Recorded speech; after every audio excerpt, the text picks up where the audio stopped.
Louis-Antoine Michelet est à présent en plateau avec nous. Louis-Antoine Michelet qui est analyste indépendant. Bonjour Louis-Antoine. Bonjour Nicolas. Alors on va parler des marchés émergents avec vous ce matin. Exactement, tout à fait, parce que, eh bien écoutez, l'Institut of International Finance a publié ses perspectives de croissance économique par zone régionale, et quand on regarde ça dans un premier temps, on voit de façon quasiment instantanée, eh bien que les marchés émergents vont surperformer les marchés matures à l'horizon 2018-2019. Et donc, ce que j'ai essayé de faire, c'est d'essayer de comprendre comment est-ce qu'on pouvait éventuellement diversifier son portefeuille actions et éventuellement travailler les marchés émergents. Donc, deux choses. Dans un deuxième temps, eh bien, on regarde ces colonnes-là. Alors, volontairement, j'ai mis de côté l'Asie-Pacifique parce qu'aujourd'hui, j'estime que le risque, je dirais, commercial, de guerre politique, de guerre commerciale, n'est pas complètement résolu et pourrait avoir un impact sur les PIB, sur les PIB des pays de ces zones-là. On estime qu'en gros, l'impact, si la Chine réduisait de 10% ses exportations vers les États-Unis, ça réduirait d'à peu près 0,1-0,2 points de croissance les économies des pays concernés. Donc je me suis intéressé eh bien, à l'Amérique latine. L'Amérique latine, pourquoi? Parce que eh bien, il semblerait que non seulement elle soit épargnée dans un premier temps par cette guerre commerciale, mais aussi dans un deuxième temps, et ça peut paraître farfelu, mais je suis allé regarder sur le compte Twitter de Donald Trump et je n'ai rien vu à destination de la Colombie. Donc j'estime qu'a priori le risque Trump n'existe pas vers la zone Latine-América. Donc c'est pour ça que je me suis intéressé à la zone Amérique latine, et on verra dans un deuxième temps eh bien, que la Colombie, quand on regarde le MSCI, eh bien, ce MSCI Colombie surperforme très nettement non seulement le S&P 500, mais les MSCI des autres pays de la zone concernée.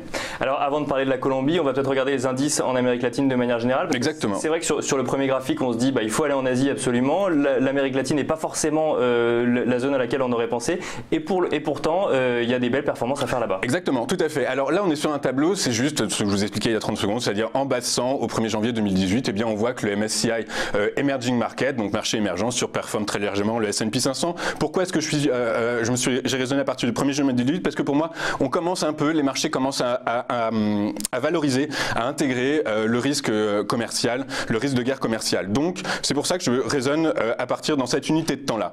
On verra après sur le tableau suivant, donc c'est pareil, les performances comparées des MSCI de la zone Amérique latine face au S&P 500, et on voit très nettement eh bien, que le MSCI Colombia, qui est donc en haut, eh bien, surperforme très nettement les autres. On voit ensuite que le Mexique, le Chili et le Brésil arrivent ensuite, toujours en bas de 100 au 1er janvier 2018, donc on voit qu'il y a une surperformance de ces marchés-là.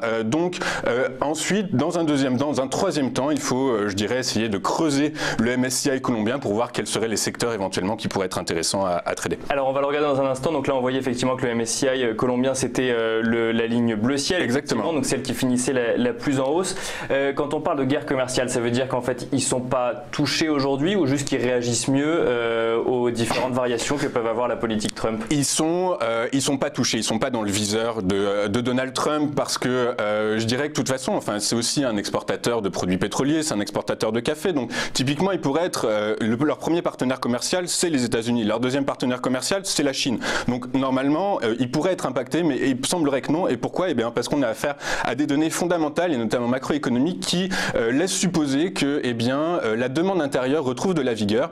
Pourquoi? Parce qu'on a une baisse de l'inflation, parce qu'on a des taux d'intérêt faibles, la hausse des investissements publics, un potentiel de croissance économique estimé à 3,9% par les officiels colombiens, et un impact positif de la réforme fiscale de 2016. Tout ça tend vers soutient je dirais, la consommation intérieure, et donc finalement peut-être qu'on peut estimer eh bien, que la croissance colombienne est plus soutenue par l'activité interne du pays. Exactement, plus que par ses échanges internationaux, en fait, sur la scène internationale.